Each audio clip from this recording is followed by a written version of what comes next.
Good afternoon. This is Kurt Beckett, Chair of the Energy Facility Site Evaluation Council, and I'm calling our July 16th, 2025 meeting to order. Ms. Grantham, if you would call our roll, please. Certainly, Chair. Department of Commerce. Elizabeth Osborne, present. Department of Ecology. Eli Levitt, present. Department of Fish and Wildlife. Pete Pamplin, present. Department of Natural Resources. Lenny Young, present. Utilities and Transportation Commission. Stacy Brewster, present. For local government and optional state agencies, for the Hop Hill Solar Project for Benton County, Paul Crouppen. For Carriger Solar for Klickitat County, Matt Childs. For the Wallalugat Project for Benton County, Adam File. Adam File is here. Thank you. Matt Childs, present. County. Oh, who was that? Matt Childs for Carriger, Klickitat County. Thank you, Mr. Childs. Moving on to GoldenEye Bess, Skagit County, Robbie Eckroth. Robbie Eckroth, present. Assistant Attorney Generals, John Thompson. Zach Packer. Present. Talia Tuitt. I will call FSEC staff who anticipate to speak today. Sonia Bumpus. Present. Amy Hofkemeyer. Present. Amy Moon. Present. Sarah Randolph. Present. Sean Green. Present. John Barnes. Present. Joanne Snarsky. Present. And Nabila Gomes. Moving on to operational updates. Kittitas Valley Wind Project. Jared Cassidy, present. Bald Horse Wind Power Project. Jennifer Galbraith, present. Grace Harbor Energy Center. Chehalis Generation Facility.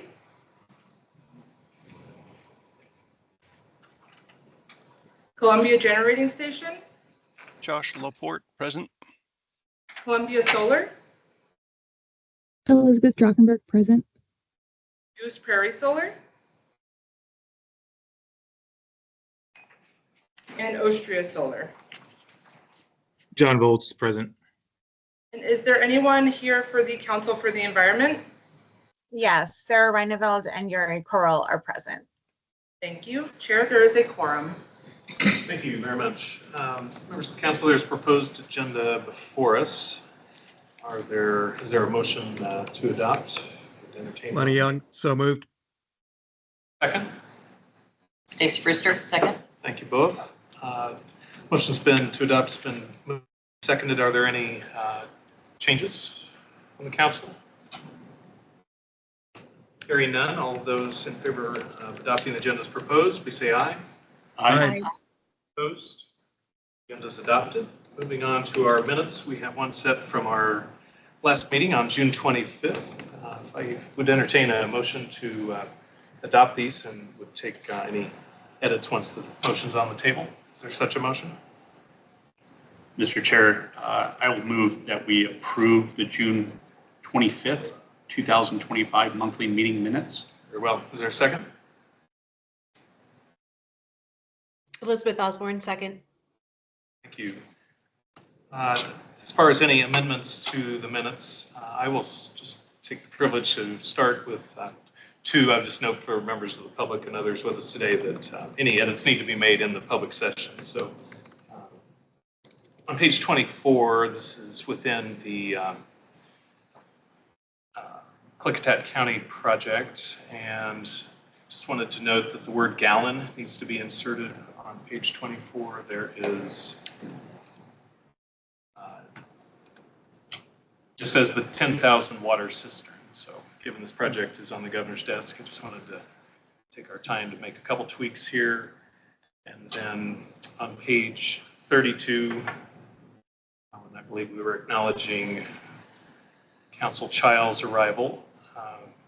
Bottom of page 32, so that's accompanied by a dry tear, which should, I believe, have been drive here. So I just wanted to acknowledge Mr. Child's extra effort to be with us at the last meeting. So with that, that concludes my friendly amendments. Are there others from council, including Council Childs, who's with us?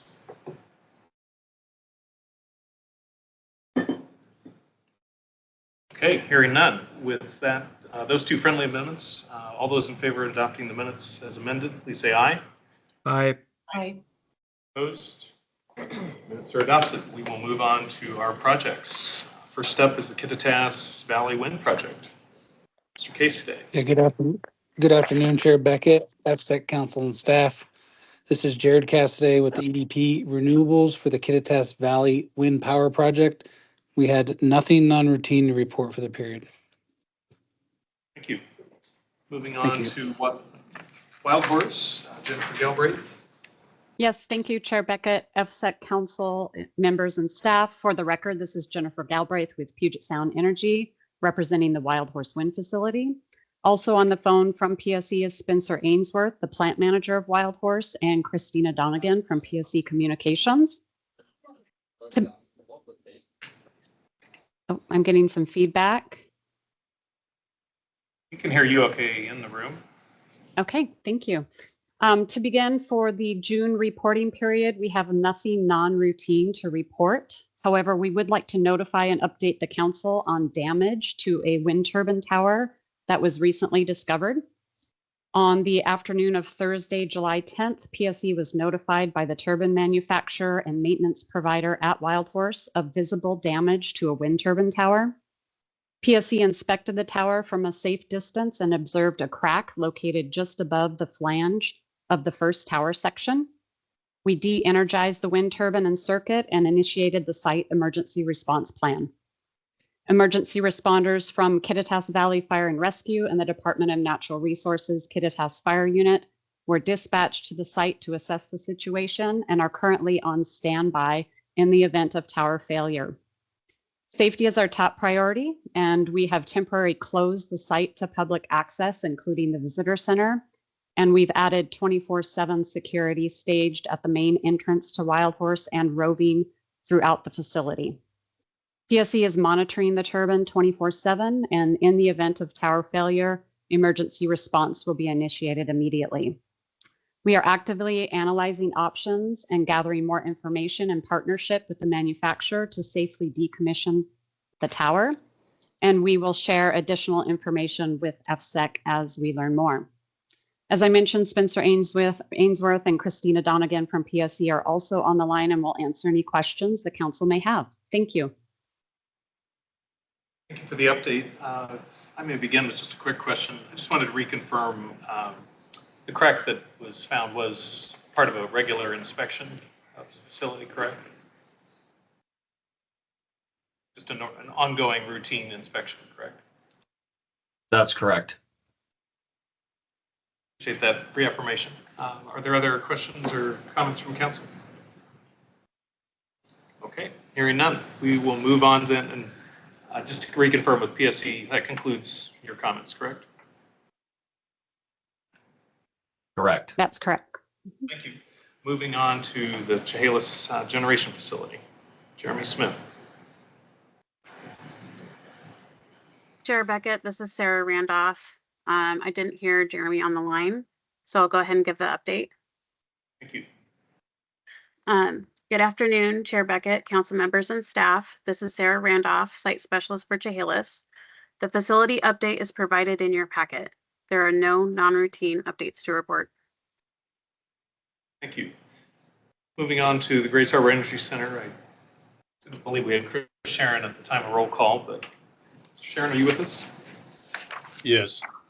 Good afternoon, Chair Beckett, council members and staff. For the month of June, Grays Harbor Energy Center didn't have any non-routine items to report. Thank you very much. Moving on to Columbia Solar. Mr. Ackenberg. Good afternoon, Chair, Council, and staff. This is Elizabeth Drockenberg for Columbia Solar. There were no non-routine updates to report for the period. Thank you. Moving on to the Columbia Generating Station. Mr. Laporte. Yeah, good afternoon, Chair Beckett and FSEC Council and staff. This is Josh Laporte, representing Columbia Generating Station and Washington Nuclear Projects 1 and 4. The facility updates included in your packet for both sites, and there are no non-routine updates to report for the month of June. Thank you very much. Moving on to Goose Prairie. Mr. Gia, are you with us now? Yeah. Yeah, Nelson Jia here. Apologies, I got pulled into an important meeting during the roll call, so I think I missed my name there. So apologies on that, but I'm here now. For the month of June, generation was looking strong. We had almost 25 gigawatt hours of generation for the month. There were continued AC breaker issues that we did replacements on for the inverters. Still an ongoing effort that we're working with SunGrow to fix. Other than that, no material updates from an environmental compliance or a safety compliance perspective. Thank you. Thank you very much. Moving on to Austria Solar. Good afternoon, Chair Beckett, council members and staff. This is John Volz representing from Cypress Creek Renewables, representing Austria Solar. Construction continues to progress. Roads are complete for the course of construction. The remaining percentage will be finished after the heavy traffic is concluded. Pile racking installation is underway. Solar modules were begun to be received last month and are currently being installed. The security fence is almost up about 80% of the way. AC cable trenching is complete. The overhead lines from the east to west parcels are complete, with only minimal remaining work to be done. And the substation construction is underway with all foundations complete and structural steel erection ongoing. From an environmental perspective, there is nothing non-routine to report for the period. Thank you. Thanks for the update very much. Moving on to Character Solar. Joanne Snarski. Thank you, Chair Beckett and council members. For the record, this is Joanne Snarski, the siting specialist for the proposed Character Solar facility in Klickitat County. On June 25th, 2025, the council voted to send a recommendation to approve the Character Solar facility. That recommendation was sent to the governor's office the following day. Governor Ferguson has 60 days or until August 25th to review your recommendation and all the supporting documentation. To date, we have not had any response or requests from his office. That's all I have. Thank you. Moving on to the Horse Heaven project update. Yes, thank you. Good afternoon, Council Chair Beckett and FSEC council members.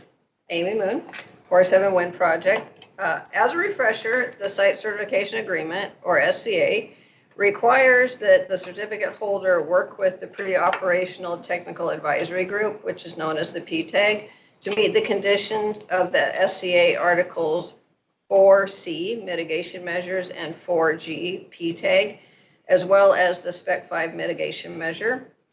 The certificate holder, just as a reminder, is Scout Clean Energy, submitted a recommendation to the FSEC director on July 7th regarding mitigation measure Spec 5, which is the ferruginous hawk.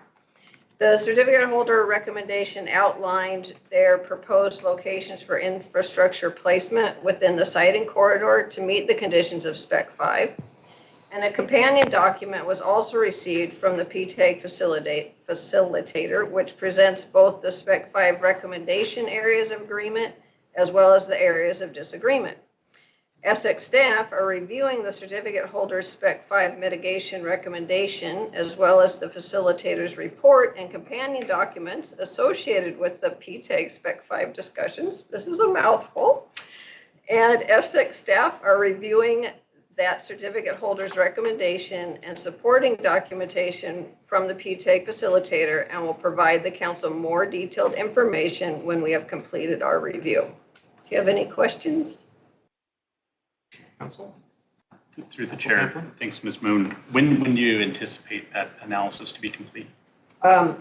We are working on it actively now, and we certainly hope to have more information to bring to the council in August. Okay, thank you. You're welcome. Any other comments, questions? Okay, moving on to Hop Hill Solar. Mr. Barnes. Thank you, Chair Beckett and council members. This is John Barnes, FSEC staff for Hop Hill application. We continue to coordinate and review the application with our contractor, contracted agencies, and tribal governments. Are there any questions? There are none. Thank you for the update. Yes, on a side note, I see that Wallula Gap is not in the schedule, but I am prepared with the updates with that as well. Actually, go ahead. I was going to bring it up at the end. Thanks for flagging it, but since you're on, let's keep with anything on Wallula Gap. Okay, you're welcome. Thank you, Chair Beckett and council members. This is John Barnes, FSEC staff for the Wallula Gap application. On July 7th, 2025, FSEC received results of the traditional cultural property study that was conducted by the Yakima Nation. Staff are currently reviewing the results of the study. We are currently awaiting results of an application addendum as a result of the site visit with the Department of Ecology and the applicant's wetlands consultant, Jeff Gray, that took place on June 24th, 2025. We continue to coordinate the review of the application with our contracted agencies and tribal governments. Are there any questions? Not at this time, but thank you for flagging that. Moving on to the GoldenEye Best Project. Ms. Snarsky. All right, thank you. Again, this is Joanne Snarsky, the siting specialist for the proposed GoldenEye Battery Energy Storage Facility in Skagit County. Staff are continuing to work with our partnering agencies to review and seek information on the application for site certification. Staff are also currently focused on our work with the Washington Department of Fish and Wildlife on clarifying issues related to a drainage ditch within the project boundary to the adjacent Hanson Creek. Hanson Creek feeds directly into Skagit River and is therefore high priority. I have no further updates. Very well. Thank you. Then moving on to the transmission programmatic environmental impact statement. Mr. Green. Thank you. Good afternoon, Chair Beckett and council members. This is Sean Green, CEPA specialist for FSEC. Since the last council meeting, FSEC staff held a meeting with the Department of Ecology to discuss the relationship between our transmission programmatic EIS and the wind, solar, and green hydrogen programmatic EISs that Ecology has recently published. As a result, FSEC is making several changes to our transmission programmatic EIS to ensure that the terminology and structure used among the various programmatic EISs are more consistent. FSEC staff continue to work with our consultant WSP to make edits, revisions, and refinements to the draft programmatic EIS, including a digital version of the programmatic EIS that will be hosted online titled as the eProgrammatic. We currently anticipate publishing the final programmatic EIS in late September of 2025. Are there any questions? Council, any questions, comments on that important work coming forward? All right, very well. Thanks for the update, including on the expected timeline again. Moving on to Badger Mountain. Thank you. Once again, this is Joanne Snarsky, the siting specialist for the proposed Badger Mountain Solar Facility in Douglas County. Back in April, I presented an application extension request to the council on behalf of this project. The initial request was made to extend the review period until further notice. During the April meeting, staff recommended the council approve an extension through the end of July in anticipation of a June update from the applicant. As we approach this timeframe, the Director of Siting Compliance, Ms. Hafkemeyer, and myself have been in communication with the developer to seek information on their intentions to pursue or not the Badger Mountain application. During our initial conversation, they indicated they did not want to withdraw the application. We requested that they identify the factors and that they are evaluating and provide us with the timeframes within which they hope to complete their assessment for continuation. We expect to have this information for the council's review at the August council meeting. I have no further updates. Thank you for that update. And I guess I would just emphasize your update included the clarity that we all seek on kind of the path ahead, and just want to affirm the importance of that, not only to the council, but also to the staff on behalf of the members of many of the different constituencies watching this project, including the applicant. So certainly encourage staff to continue your existing work on that plan you just laid out. So thank you. Then moving on, we have a new update on the small modular reactor. That's Provide me that again. kickoff. Thank you. Thanks, Chair Beckett and FSEC council members. FSEC is working with Energy Northwest And Energy Northwest, for just a reminder, has the Columbia Generating Station over in the Tri-Cities. So we are working with Energy Northwest in a pre-application capacity to establish coordination between FSEC, Energy Northwest, the Nuclear Regulatory Commission, as well as the Federal Department of Energy. This pre-application coordination is for a proposed new nuclear project for an advanced reactor, which is also referred to as a small modular reactor. This coordination is to help Energy Northwest be better prepared to submit a complete application at a future date. FSEC staff will continue to update the council as we move through this pre-application phase. Does the council have any questions? Council, any comment or question at this stage? See the beginning of an important road ahead, so. It is, and we're excited to be in this pre-application period so that we're all better informed and can move forward. Important considerations to be taken into account, so thank you in that regard.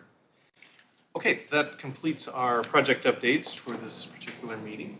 And we do have, our next item is the council delegation of authority to the FSEC director. And our director, Sonia Bumpus, I believe, will have an opening comment here in a moment. I will note for council members of the public, as I mentioned in the last meeting, that I will continue to help facilitate initial presentation and discussion. And then, given I will recuse myself from a vote or deliberation on the particulars, including provision that for some has a connection to the Horse Heaven project, for which I recuse myself. So I will again recuse myself from action on this delegation of authority, and will exercise my right as the chair to request and delegate the chair's authority. In this case, Council Brewster has done me the personal favor of agreeing to serve in that role. And so depending on where the council wants to take this issue, Ms. Brewster will serve as the chair in any action to be taken. So with that long preface, Director Bumpus, over to you. Thank you, Chair Beckett and council members. Appreciate the opportunity to talk about the delegation of authority policy update. At the June council meeting, I provided an update relative to draft policy 16-01, which delegates authority to the director to approve construction and operation facility plans that are identified in our site certification agreements. To reiterate, this policy is a long-standing policy. It's been in place for many, many years, prior even to my time at FSEC, and was in place during my predecessor's time at FSEC, who also reviewed and approved plans on behalf of the council under this policy. The purpose of this action is to update the policy to reflect the statutory changes that were in effect, became effective in June of 2022, where FSEC became an independent agency. It also is updated to include specific plans that we are now seeing as requirements in the site certification agreements that we've issued recently and that we expect will be working on in the future. So it does contain updates to reflect the current landscape of the work that we're doing for the projects that we're seeing today. Staff posted the revised policy for public comment prior to the June meeting. And given the substantive comments that we received, I proposed at the June meeting that we give us some additional time to post a track changes version of the draft policy, and that we take this up in July, which is what we're doing today. The comments that we received prior to the June public meeting expressed frustration with the fact that we hadn't put out a redline version of the draft policy.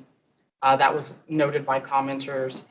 There was also some confusion about whether or not it was a new or existing policy. So since that time, we've posted, we took the opportunity actually to make some further edits to the policy. We've published that for comment prior to this meeting. It was a short comment period. We did not have a lot of time to prepare prior to this meeting.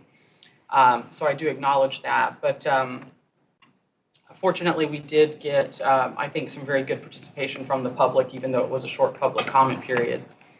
It looks like we've received 9 comments on this most recent comment period. So now what we're looking at is a group of comments that we received in June, and then publishing a refined version that showed the policy and track changes, and another comment period this month. And so now, as of today, we've reviewed the comments from the June public comment period, the July public comment period, and we've also had our legal team do a legal analysis of the comment submissions that we received for both of those comment periods.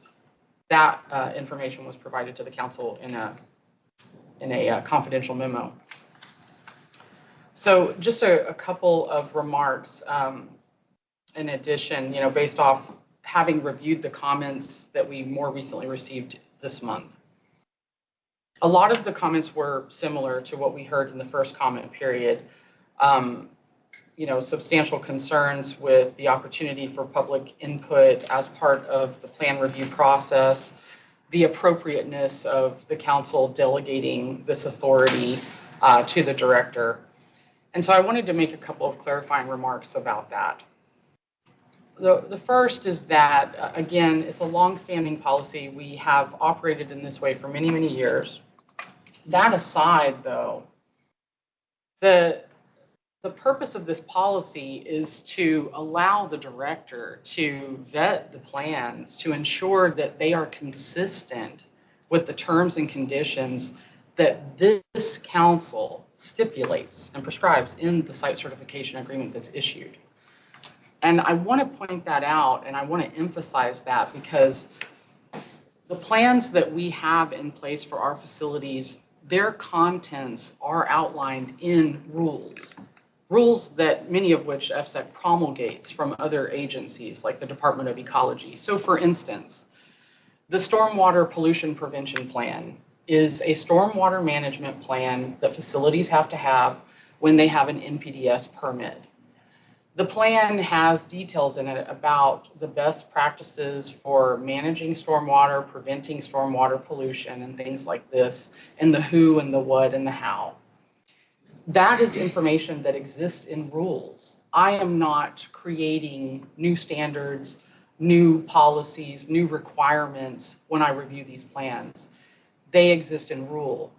The SCA includes any other terms and conditions, including these other requirements, but any other additional terms and conditions that this decision-making body prescribes. So I'm looking at these plans to ensure that they meet those requirements, those standards, and those rules, and then also that they are compliant and consistent with what is in the site certification agreement that this council approves. And so I hope I offer that as some additional remarks in hopes of clarifying for the public what this delegation of authority is. It is not allowing me to, create or incorporate whatever it is I may come up with. It is prescribed, and it is based off what this council decides when it makes its recommendation for that particular project. So with that, I did want to just point out we have Zachary Packer here, who spoke with John Thompson and is familiar with the legal advice memo. So he is here to answer questions if there are any for the council or from the council. And of course, I'm happy to answer any questions you have about this update if it pleases the council to take this up today. Thank you, Director Bumpus. So let me just clarify that we will now turn to council discussion of the briefing. And based on that, if there's further, we'll move forward with the current proposed action. I will acknowledge that possibility, and if so, turn that to Council Brewster. But first, as was noted, if there are comments, questions from council, let's have those now.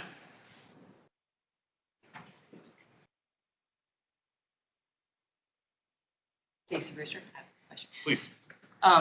A number of the commenters commented on what they perceive as a lack of opportunity to view and then comment on the plans. Can you address that, when an opportunity for them to comment would be? So let me see if I can make the answer succinct. So during the application review process, the site, what we refer to here at FSEC as the citing process, there are multiple opportunities for public comment on the application, land use consistency as part of the environmental review under the State Environmental Policy Act. If there is an adjudication, there's a public comment opportunity as part of the adjudicative hearing. Plus all of the information that those processes themselves proffer. So within our citing process, there are multiple opportunities for the public to provide input into the environmental review and what issues need to be addressed for for the council to consider for the site certification agreement. And so what I would say is that post-site certification, once you've issued a site certification agreement, just to get to the place of issuing a site certification agreement, you have held multiple opportunities for public comment about the conditions, all of the requirements, the mitigation measures, any of the conditions and terms that the council is considering. Those are all put out for the public to comment on. So I would say that by the time you are at post-SCA issuance and you have a specific plan, like I'll just use the same example, stormwater pollution prevention plan, you are going to do comment as part of your stormwater permit. That's something that we typically are doing. So you're going to get comments on the permit. But the plan, what's required in the plan is already stipulated in rule. And the plan's job really is to reflect whatever those other conditions are that you've outlined for construction and operation. So I would just say that I think the opportunity for public input, while we're not planning to do it on each discrete plan, the citing process, it's baked in to that. And if there are conditions that need to eventually live in a plan, those have gone through a public comment process. And I don't know if Zach wants to, add to that because the legal perspective may be different. But I think that by the time we get to a post-SCA issuance, we just organically have had lots of input into what the terms and conditions for that facility are going to be. And these plans are just a place where they're going to live so that the people that are constructing and operating at the facility know what to do for those particular activities. Yeah, I wouldn't say that I have a whole lot to add from the legal perspective there, because it sounded like this was a little bit more of a how does the council operate question. I would just offer that having reviewed the comments from this round, I didn't see anything that would change the analysis in the memo that was shared with the staff earlier this month. But I'd be happy to talk about legal considerations in more detail on any of these pieces, including in an executive session if appropriate. Does that answer your question? Yeah, so what I'm hearing is that during the citing process, so during the development of the SCA, if a member of the public had specific issues with what goes in a plan, they'd be evaluating that when the draft SCA is out for public comment. So some applicants in the past that I've worked with have submitted draft versions of their plans as part of their application for site certification. The completeness of the plans during that time, usually a developer is maybe at 40 to 60% design. So typically the plans are going to be in very rough draft form at that point. And so there have been cases where I recall we were doing public comment on an application for site certification, and there were actually draft plans in the appendices of the ASC that we had received. But not all developers do that. They are required in our rules for the ASC to identify all of the permits and authorizations, whether they're local, state, federal, that they trigger, that they would require for what they're proposing to do. And so that's usually where all the plans are listed and identified, you know, where they're recognizing, I know that I'm going to need this permit and I'm going to need like a SWIP, you know. But we don't always have drafts of the plans. One thing that I did think of after my initial remarks is that there is also the discretionary piece of this that we have carved out a bit more in its scope, which is where in the current language, if there are concerns from third parties, other agencies, which was already part of the original language, the director has to just can exercise discretion and take a plan to the council for approval. And I mention that because that certainly would include public comment on that plan, if not just the issue to be resolved. Because the discretionary bit of this policy is about in cases where the contents or the requirements for the plan aren't black and white, there may be something that needs to be resolved, answered, before we can determine exactly what needs to go in that plan. And so in a case where I'm exercising that discretion and taking this to the council for you to weigh in under the OPMA, final actions require public comment. So if we were on that track, there would be a public comment opportunity on that particular plan. But aside from that, it would depend on if we have draft plans as part of the application. I don't know if that makes sense, but I try to kind of partition those out there. If I could please supplement as well. We do identify typically in draft site certification agreements what the appropriate guidance documents are. So continuing the stormwater example, we will typically indicate if the Eastern Washington Stormwater Manual or the Western Washington Stormwater Manual is appropriate, so that it's very clear what guidance documents apply to the plans listed in the SCA. And when the drafts are out for public comment, where FSEC has indicated additional conditions in addition to what is typically required in those guidance manuals, there is opportunity for the public to identify if they think an additional condition should be added in the SCA that doesn't already have language for. Yeah, thank you. Yeah, that's right.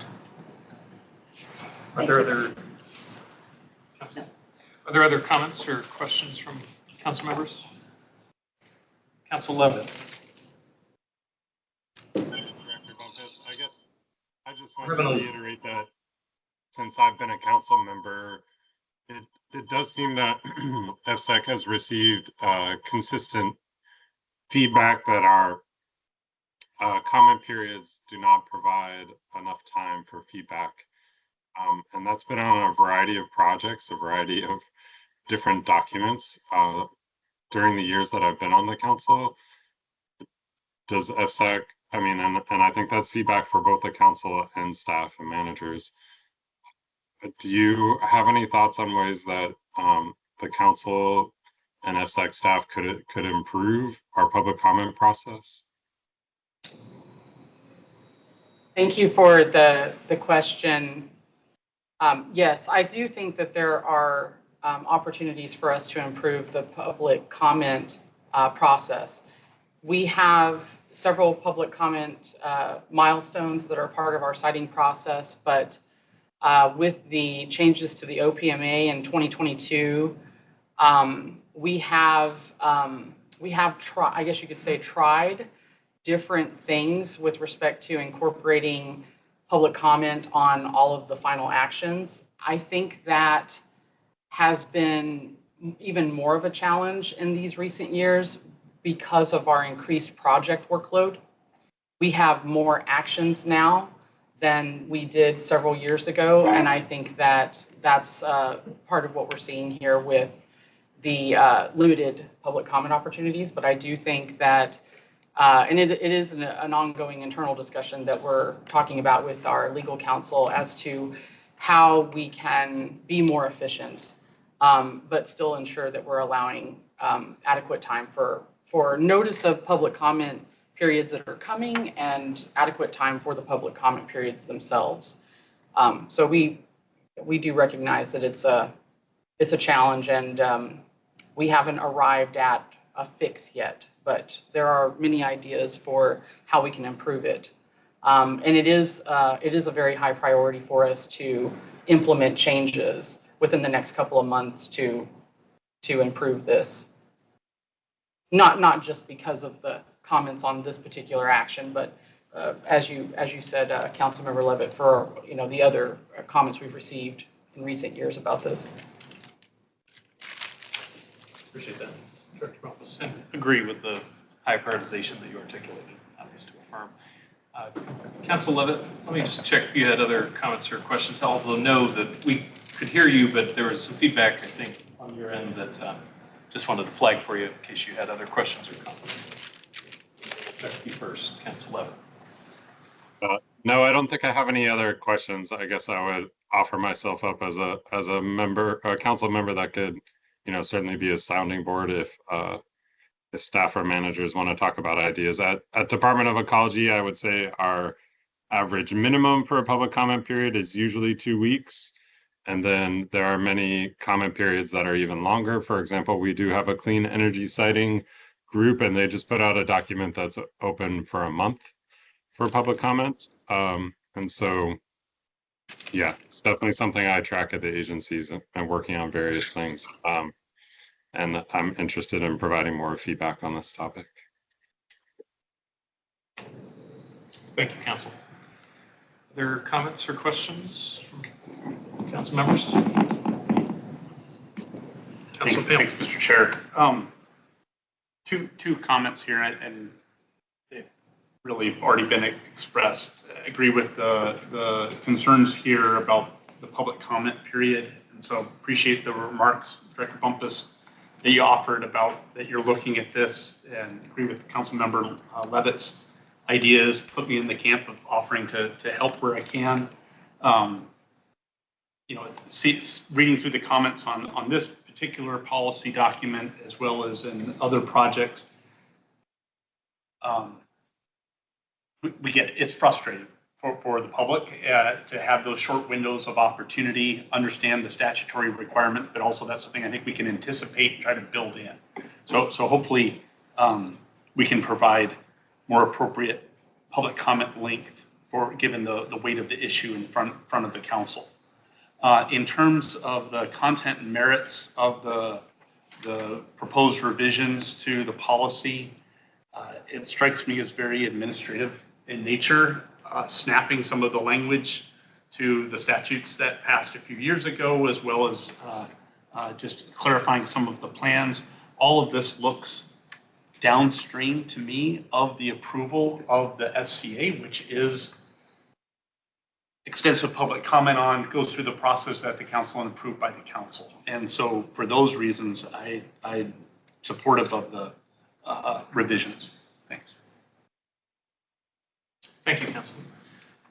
Other questions or comments from council members?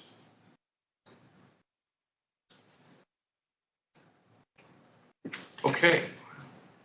Well, I guess let me note, since Councilor Pamplin started to voice his view, I think, about the policy, if you wish, I would step back as chair and designate Council Brewster as the acting chair if council wishes to proceed from here. So I will just turn this to you, Council Brewster, for any further discussion and or motions, et cetera, for proposed actions. Thank you.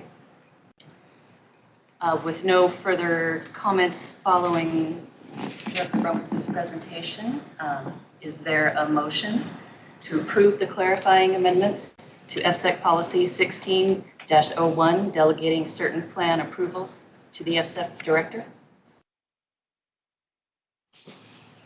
Yeah, Madam Chair, I'll move that we approve the revisions to policy 16-01 as presented by staff. And is there a second? Lenny Young, second. Have a motion on the table. Further discussion?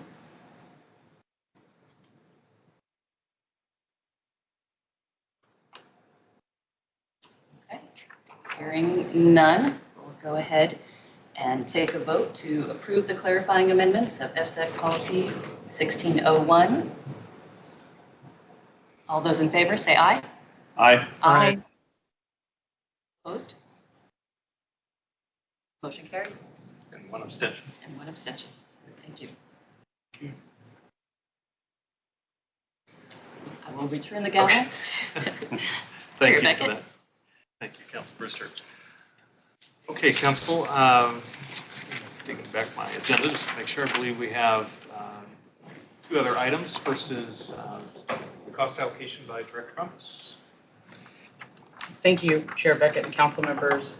This is the non-direct cost allocation update for first quarter of fiscal year 2026. For Columbia Generating Station, 20%, Horse Heaven, 15%, Chehalis, 6%, Grays Harbor 1 and 2, 6%, Carriger Solar, 6%, Golden Eye, 5%, Hop Hill, 5%, Wallula Gap, 5%, Watoma, 5%, Columbia Solar, 4%, Ostria, 4%, Goose Prairie, 4%, Kittitas Valley, 4%, Wild Horse Wind, 4%, WNP1, 3%, Badger Mountain, 2%, and High Top, 2%. And just wanted to note for the council that with the termination of Desert Claims SCA, that's why you do not see them in the non-direct cost allocation distribution. Are there any questions about the cost allocation? Council members, anything for the director? Okay, hearing none, we'll move on to our next and last item, formal item anyway today. We have new staff introduction by Director Bounce. Okay, well, so it's gnomes. It's gnomes. So I want to introduce to the council and public, we're very, very happy to welcome Nabila Gomes. She is our new director of our administrative division here at FSEC. She comes to us from a very large agency, Commerce. And I'm going to definitely give her an opportunity to add in whatever she would like, but she has substantial experience in lean practices, policy, rulemaking. I could go on and on, but she has just a very broad skill set that is very much needed here at FSEC for all of the work we're doing, including one of the things we just talked about, which was around improving process around public comment. So welcome, Nabila, and we're very happy to have you here as part of the FSEC team. Thank you. My name is Nabila Gomes. I came to FSEC from OIC. I was a deputy of operations over at the Office of the Insurance Commissioner. Prior to that, I was the managing director for operations over at the Department of Commerce. Before coming to Washington State, I was responsible for scheduling about 13,000 military related activities for all of the activities, any training activities south of the Alps. So I was in Italy for 4 years, working with 7th Army Training Command and doing all of their scheduling. And before that, I was with the Corps of Engineers. And so I was responsible for a large amount of military contracts, going through all of their submittals and everything, anything related to military construction for the Wilmington District in North Carolina and the special ops there. I was responsible for, or it went over my desk at some point in time. So my specialty is in administration, operations, and just streamlining process improvement. And that's really where I geek out, essentially. And so hopefully they've been more than welcoming, but hopefully I can bring that to the team as well. Welcome. Thank you both, and Viola, welcome so wholeheartedly, and lots of important work on your desk, and ultimately that affects all of us, as well as our connection obligation to our public and other key constituencies. So welcome. And any comments from council? It's just a collective welcome from the council. So, Director Bumpus, are there any other items or closing comments, more of an informal nature? Otherwise, I'll soon turn this to council for similar closing comment before we do so. Thank you. I have nothing further. Okay. Anything else from our fellow council members? Okay. Sorry, just one moment.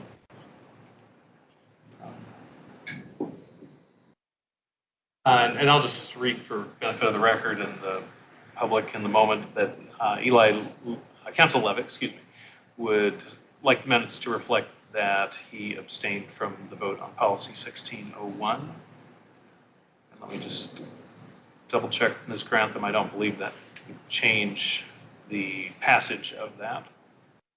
Okay. So that policy is still passed and adopted, in this case by Chair Brewster.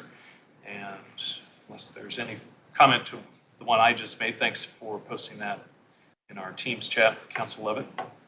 Any closing comments? Okay, then we are adjourned at 2:21.